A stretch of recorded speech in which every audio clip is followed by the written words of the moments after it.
In this video, we'll try to understand how to find out the Joule cycle efficiency using the Excel calculator. Now, first we'll try to understand the problem statement over here. So in an ideal Brayton cycle, air from the atmosphere at 1 atmosphere 300 Kelvin is compressed to 6 atmosphere and the maximum cycle temperature is limited to 1100 Kelvin by using large air-fuel ratio. Now the meaning of large air-fuel ratio is that the fuel flow rate is very small and can be neglected. If the heat supplied is 100 megawatt, then we have to find out the following parameters, that is the thermal efficiency of the cycle, work ratio, power output, and Exergy flow rate of the exhaust gas leaving the turbine. Now this last part is related to the availability of the system. So let us see the Excel calculator which can be used for solving this particular example. So this is the Excel calculator in which the user will input this particular data. That is the pressure in bar or atmosphere, it is 1 bar. P2 is the pressure after compression, it is given as 6 bar or 6 atmosphere. Temperature T1 in Kelvin is 300. T3 is the maximum temperature of the cycle, that is 1100 Kelvin. Heat supplied in kilojoule per second, it is 100 into 10 raised to 3 because 100 megawatt it is given in the example. Gamma, that is the ratio of specific heats, is 1.4 for air, which is the standard value that we have assumed. Also, specific heat of air at constant pressure is 1.005 kilojoule per kg Kelvin. Now, the user will have to substitute this particular data or input this particular data in the Excel sheet, and once he input this particular data in the Excel sheet, he will get the answers over here. So pressure ratio is 6, percentage efficiency is 40.06 or 40.1%, temperature T2 after compression, T4 is the temperature after expansion, compressor work per kg of air, it should be kilojoule per kg of air, then turbine work is also kilojoule per kg of air, then work ratio and power in kilowatt. So let us see analytically how we can solve this particular example. So first we'll consider the TH diagram for the Brayton cycle or Joule cycle. So as shown over here, we are having the various processes. So 1 to 2 it is the isentropic compression process, then 2 to 3 it is the heat supplied in the combustion chamber, 3 to 4 it is the isentropic expansion process, and 4 to 1 is the heat rejected to the atmosphere. The lower pressure is P1, P1 is equal to P4, that is equal to 1 bar, and the higher pressure is P2 is equal to P3, that is equal to 6 bar. Now as it is the isentropic process, it is a constant entropy process, so S1 is equal to S2, and that is the specific entropy before compression is same as specific entropy after compression. Similarly, it is the isentropic expansion process, so S3 is equal to S4, so specific entropy remains constant during the isentropic process. So as we have already seen, this is the data which is given in the example. Now let us start with our first calculation, that is the thermal efficiency of the Brayton cycle or Joule cycle. Now the pressure ratio is P2 upon P1 and that is given as 6. Now cycle efficiency, now this derivation we have already seen in our previous video. So it is 1 minus 1 upon Rp raised to gamma minus 1 upon gamma into 100. Just we have to substitute the value of pressure ratio, that is 6. Value of gamma is 1.4 for air that we have assumed. So percentage efficiency comes out to be approximately 40.1%. Now let us consider the first process, that is consider 1 to 2 isentropic compression process.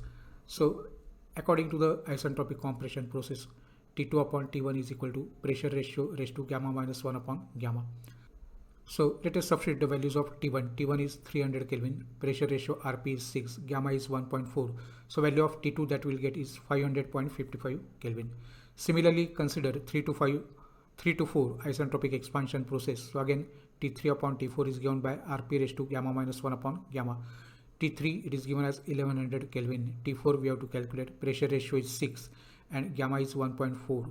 So we'll get the value of T4 as 659.27 Kelvin. So now we have calculated all the unknown temperatures over here. Now let us start with the first calculation, that is the compressor work per kg of air. So mass of air that we have assumed is 1. So it is mCp delta T, but mass is 1. So it is Cp into delta T. Now as 1 to 2, it is a compression process, isentropic compression process. The compressor work will be Cp into T2 minus T1. Substitute the value of T2, just now we have calculated. T1 is already given in the example. So the value of Wc comes out to be 201.55 kilojoule per kg of air. Similarly, we have to find out the turbine work also in terms of per kg of air. Now, in case of the turbine, it is the working fluid that we are having is the gases, but mass of fuel is very negligible. So we can say that that value can also be calculated in terms of per kg of air.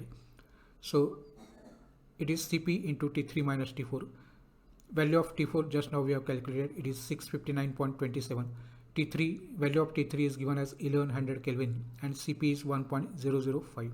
So that value comes out to be 442.933 kilojoule per kg of air. Now we have defined the work ratio. So we have to find out the value of work ratio. Work ratio, it is defined as the ratio of net work done divided by the turbine work. And net work done is nothing but the turbine work minus compressor work, because some work is required to drive the compressor. So Wt minus Wc divided by Wt. Now just substitute the value of Wt and Wc just now we have calculated. So that we'll get the value of work ratio as 0.54496. Now we have to find out the value of power output. Efficiency is output divided by input. So power output divided by heat supply rate in kilowatt. Efficiency we have calculated as 40.1%, so it is 0.401. Power we have to calculate. Heat supply rate is given as 100 into 10 raised to 3. So we will get the value of power as just cross multiply by this particular term over here. So it is 40.1 into 10 raised to 3 kilowatt or 40.1 megawatt. Now we have to find out the mass flow rate. So heat supply rate is equal to m dot into Cp into T3 minus T2. So heat supply rate is given as 100 into 10 raised to 3 kilowatt or kilojoule per second. Mass flow rate we have to calculate. Cp is 1.005. Now as 2 to 3 it is the heat supplied process, the temperature difference that we have taken over here is T3 minus T2. So we'll get the mass flow rate as 165.989 kg per second. Now Exergy flow rate of the exhaust gas stream. So this will be nothing but the availability part, correct? So available energy with the exhaust gases, and that formula which we have already seen in our availability chapter, it is m dot Cp T0 T4 minus T0 minus 1 minus log or ln of T4 upon T0. Just substitute the values. So m dot just now we have calculated, Cp is 1.005, T0 is the atmospheric temperature, T4 we have calculated, then just substitute the value of T4 and T0 over here. So this is the value of Exergy flow rate of the exhaust gas stream, that is 20.529 into 10 raised to 3 kilojoule per second or kilowatt. So in this way we can calculate the values of efficiency, work ratio and other parameters using the analytical method. But if you use the Excel calculator that just now we have designed, then you can easily find out all these values with very less period of time. Thank you very much for watching.